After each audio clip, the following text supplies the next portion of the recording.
Genesis chapter 30. When Rachel saw that she could not give Jacob children, she became jealous of her sister. She said to Jacob, "Give me children, or I will die." Jacob became angry with Rachel and said, "Am I in the place of God, who hath withheld from you the fruit of the womb?"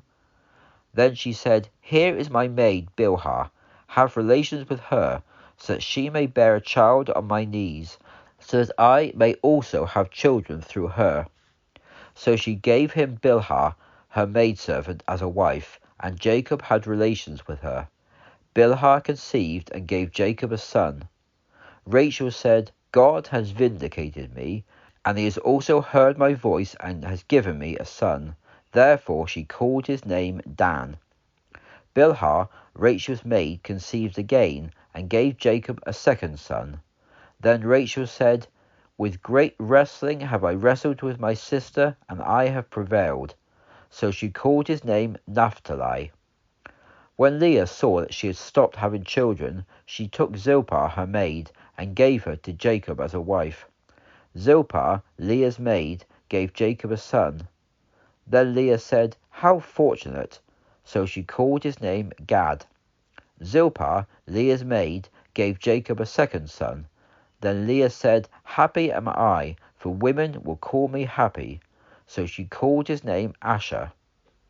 At the time of the wheat harvest, Reuben went and found mandrakes in the field and brought them to his mother Leah. Then Rachel said to Leah, "Please give me some of your son's mandrakes."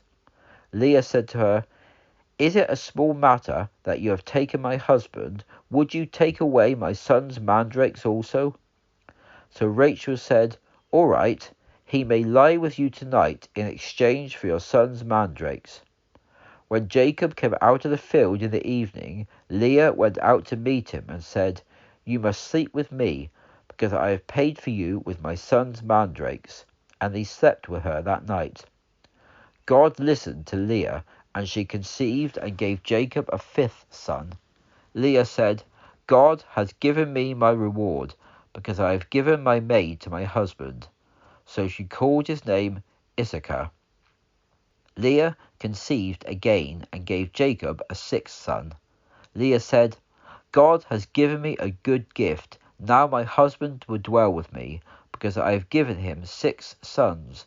So she called his name Zebulun. Afterwards she gave birth to a daughter and called her name Dinah. Then God remembered Rachel, and God listened to her and opened her womb. She conceived and gave birth to a son and said, "God has taken away my reproach." And she called his name Joseph, saying, "The Lord will add to me another son." When Rachel had given birth to Joseph, Jacob said to Laban, "Send me away, so that I may go to my own place, to my country. Give me my wives and my children, for whom I have served you, and let me go. For you know the service that I have given you." Laban said to him, "If I have found favor in your eyes, please stay, for I have learned by divination that the Lord has blessed me on account of you." He said, "Name me your wages, and I will give it."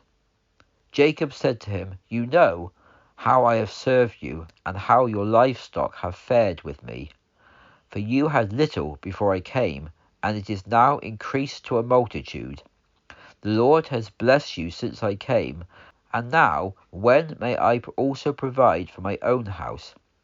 Laban said, "What may I give you?"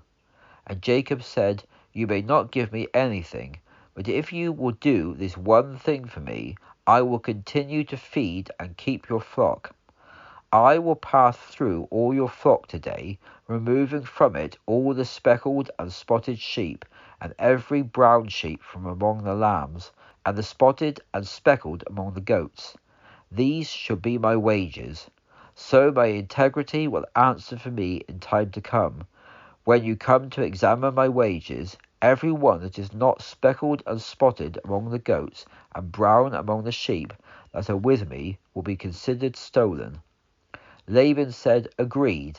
Let it be according to your word." He removed that day the male goats that were striped and spotted, and all the female goats that were speckled and spotted, each one that had some white in it, and all the brown ones among the sheep, and gave them into the care of his sons. He put 3 days' journey between himself and Jacob fed the rest of Laban's flocks.